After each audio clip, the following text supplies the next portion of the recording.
Hey guys, Frosty Knives here, and we are up to episode 6 in Frosty's EU reviews in chronological order, and that brings us to our very first movie novelization. And so we are going to be talking about Star Wars Episode 1, The Phantom Menace, by world-renowned fantasy author Terry Brooks, dipping his toes into the science fiction world, since he is primarily a fantasy writer. So we're not going to go over the book bit by bit, as if you've seen the movie, you know the story, and you know how the book will go. Nothing much different there. What we will talk about is the few minor additions to the book that weren't in the movie, what I thought about that and the book overall. And then we'll talk about the short story that was included in the special edition mass market paperback by James Luceno called Endgame, which is one last short story about my boy, Darth Maul. So let's talk about the slight differences that were in the book as opposed to the movie. So the book starts out differently than the movie. The first 2 chapters of the book are completely focused on Anakin. It starts out giving us Anakin's pod race with Sebulba, where he crashes Watto's pod. And then there's the aftermath of that, where he gets in trouble by Watto. He has a conversation with his mom about how she doesn't want him to pod race anymore because she feels it's too dangerous. And then how he goes off with his friends and sort of thinks about what his life will be like, how he won't always be a slave, how he wishes he could get off Tatooine, how he wishes he could go fly in spaceships and go visit planets and whatnot. So that's where this book starts, as opposed to the movie. There is a scene in the book where Watto sends Anakin out to the Dune Sea to go do some trading with some Jawas. He needs some new droids, so Anakin goes out and he takes C-3PO with him. Does some trading, and on the way back, he comes across a injured Tusken Raider that he decides to nurse back to health. So I guess the scene was intended to show a little bit more of Anakin's conflicted nature and personality, as he understands what it's like to be a slave or to be someone who's misunderstood. So that was there. There was a funny scene in the book where, and I don't remember this being in the movie, where when Obi-Wan and Qui-Gon are on the Queen's ship and they're escaping Naboo. Yeah, where they're escaping Naboo, going to Coruscant, and they're running the blockade. There's this funny bit where Obi-Wan shoves Jar Jar into an astromech closet. So he's like, you stay there, and he shoves him in the closet with the other astromechs. I just found that funny, that he's just kind of shoved Jar Jar in there. We find out that R2-D2 is the one who paints Anakin's pod the night before the pod race. Darth Maul has more lines in the book than he does in the movie. I guess that's to make up for the fact that he had only 2 lines in the movie. They gave him more dialogue in the book. They do make mention of Darth Bane in the book, which is interesting. When he talks about the backstory of the Sith, they do talk about Darth Bane and the rule of 2, and a little bit of history of the Sith, so that was a nice tie-in that we got there. And 2 last additions or omissions, sort of head-scratchers. One, there were doves at Qui-Gon's funeral. Found that weird that they would release doves at Qui-Gon's funeral. And then the part in the movie where Palpatine at the end is shaking hands with everybody at Naboo, and he points to Anakin and he's like, I'm going to have to keep an eye on you, young man. You're very, he makes that sort of reference. That's not in the book. What is in the book is Darth Sidious on Coruscant lamenting the loss of Darth Maul and him thinking that I'm going to need to find myself a new apprentice. So 2 different ways of foreshadowing an event. It's just a difference. That was pretty much it.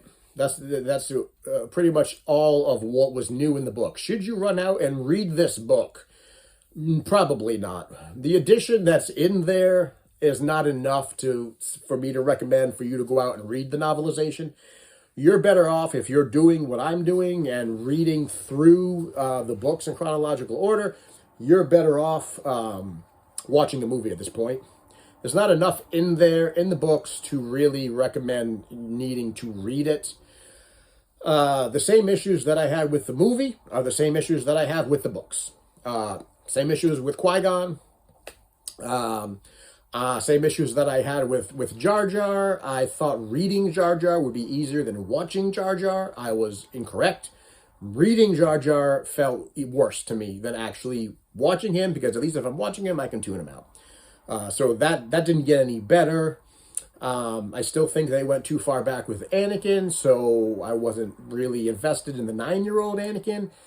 The only saving grace with the book is that you get to be in Anakin's headspace, so you understand where he's coming from and his thoughts and his conflicted nature and his fears and his hopes and whatnot. So you get to see things and read things from Anakin's point of view that makes him slightly easier to take than the movie.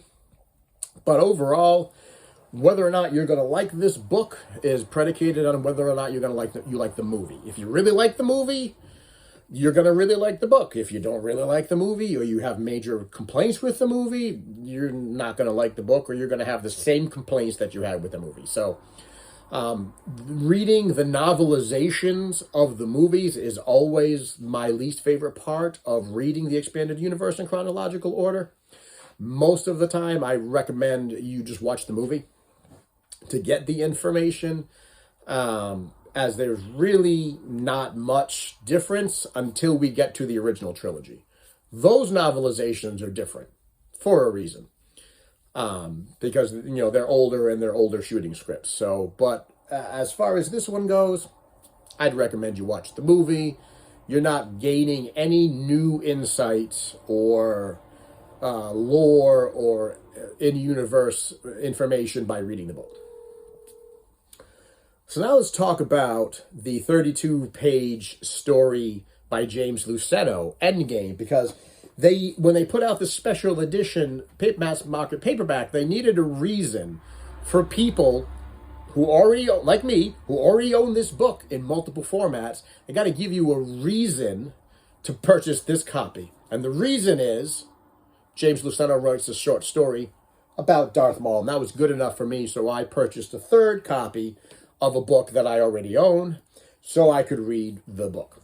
And it's not really so much a short story as it is filling in some gaps and some holes. So the story tells us what Darth Maul is doing between when he fights Qui-Gon on Tatooine to when we see him at the end of the movie on Naboo, where he fights Obi-Wan and Qui-Gon. It's a big chunk of his time that he's just off screen, and we don't know what he's doing. So this fills in that gap. What actually is Darth Maul doing? Not just twiddling his thumbs, waiting for Sidious to tell him what to do. He's actually doing something. What he's doing is he's on his way back to Naboo, and he lands on Naboo, and he has a conversation with Newt Gunray and Rune Hako about the Gungan army, and he asks them, have you located the Gungan army, and have you decimated the Gungan warriors, and have you decimated the Gungan cities that are underground? And they are basically like, no, we didn't do that. We can't find them. We can't find them. So Darth Maul, already having a low opinion of the Nemoidians, and Newt Gunray goes, fine, I will take care of it for you. And he goes out and he finds information, and he finds a map of all of the underwater cities of the Gungans, so that he can then hand over to the droid army and say, here, decimate them. I don't care what you got to do, decimate them, drain the swamp, poison the waters, whatever you got to do, take care of the Gungan army. And then at that point, he has to go, because the Queen is coming back, and he has to go take care of the Jedi. So what's interesting about this book, though, this little short story, is that for the first time, Darth Maul is told about Darth Plagueis.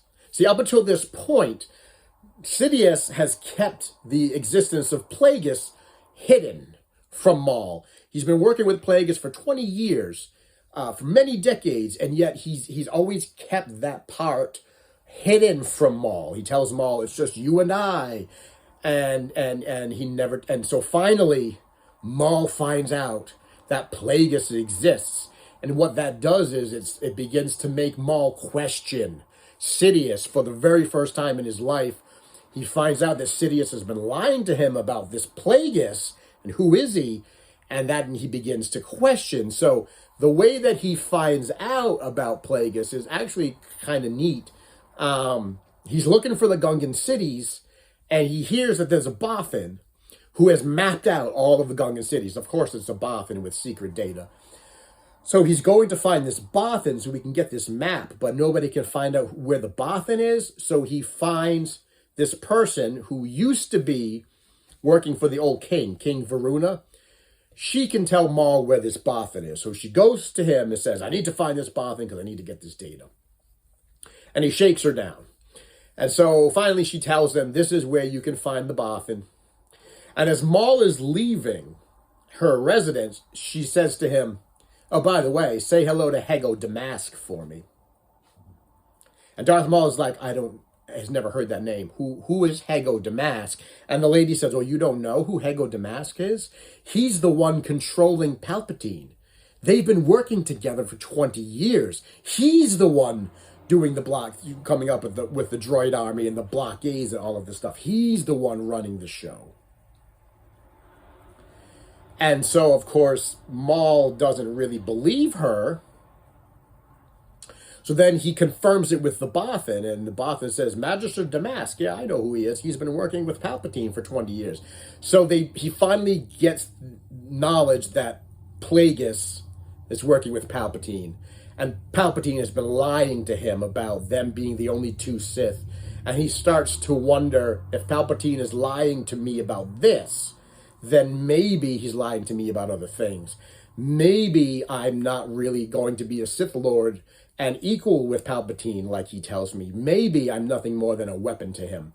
Maybe I'm nothing more than a tool. And that's sort of how he dies, thinking these thoughts and finally getting his loyalty in Palpatine shaken. So I thought it was quite a good little backstory, little filling in the gaps, sort of bringing everything full circle. We get all of Darth Maul's story from beginning to end, and we finally get these closing moments of his character arc. And I thought it was very well done. The book itself, the story of the Phantom Menace, I give it a 3. It's a middle of the road kind of book.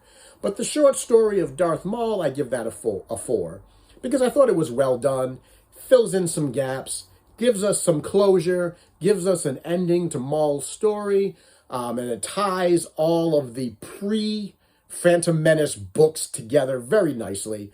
And now we're ready to move on post-Phantom Menace into the next chapter of the Star Wars universe. So guys, that is my review of The Phantom Menace by Terry Brooks. And hope you enjoyed it. Let me know what you think about it. Let me know what your thoughts are on the book. The next book we will be reading will be Rogue Planet by Greg Bear. It is his one and only entry into the expanded universe. So that's next on the plate. But for now, I hope you enjoyed it. Give it a thumbs up. Give it a like and a subscribe. Tell me what you thought of The Phantom Menace. If you've read this book, tell me what you thought of Terry Brooks's novelization of the movie and the short story by James Luceno. If you've read it, share it around. Tell it to your friends. Tell it to your enemies. Tell it to everybody who's been telling you one thing, but you begin to suspect that they're actually withholding information from you. And until next time, I will see you in the next video.